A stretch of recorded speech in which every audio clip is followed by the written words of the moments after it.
When you say your students have raised $300, on the surface it may not seem like a lot, but I believe it has a great significance. They are out communicating, talking to people, passing on the good word about the Tubman. From where you sit, how important is the Tubman, perhaps not only to your college, but to Middle Georgia and perhaps beyond? A couple of thoughts come to mind. At one level, sadly, I think a lot of people don't realize the contribution of Harriet Tubman. It's discouraging to me that so many students make it to college and don't know about history, and many are not interested in history. That's where partnerships, relationships between those of us in the college environment and the museum itself need to work together. You mentioned I have been to the museum, and it's an incredibly exciting experience, and if our students saw history that way, that might open up an interest. On a much deeper level, though, as I walk around this college, as I visit classrooms, I see people of different races. I see different genders. I see people of different nationalities, which is an experience that 40, 50 years ago would not have been the case in most college classrooms. Now, I'm not suggesting that Harriet Tubman is responsible for all of that. There have been many outstanding leaders over the past century and a half.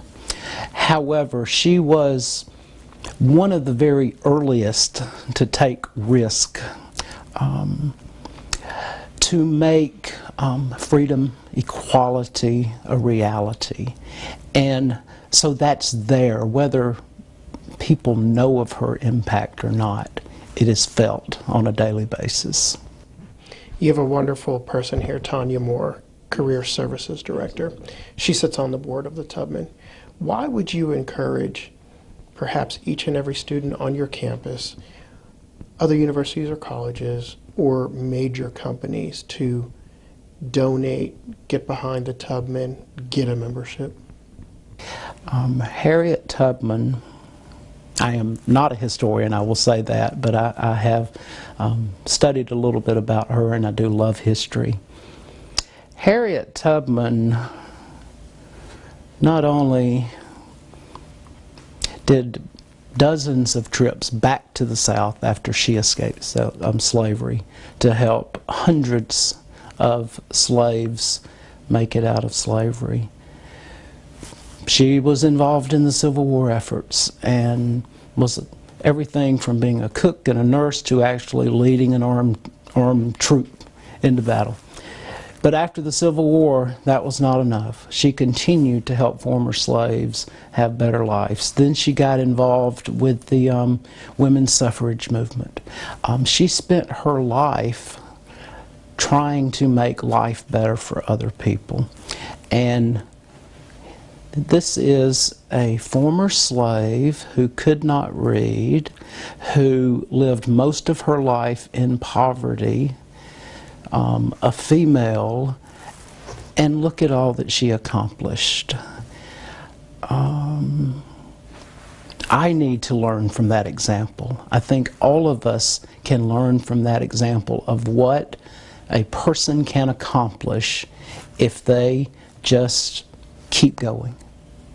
And our college students, many of them first-generation college students, can learn from that example. Just keep going. Those of us that are in professional careers, just keep going. Look at what we can accomplish. That's the value, the true value to me of the museum, and why people should support it, both financially and with their time, to ensure that all of us know the impact of this very important woman. Dr. Jeffrey Knighton, Gordon State College. My pleasure getting to sit down and spend some time with you. Well, thank you very much. It's been my pleasure.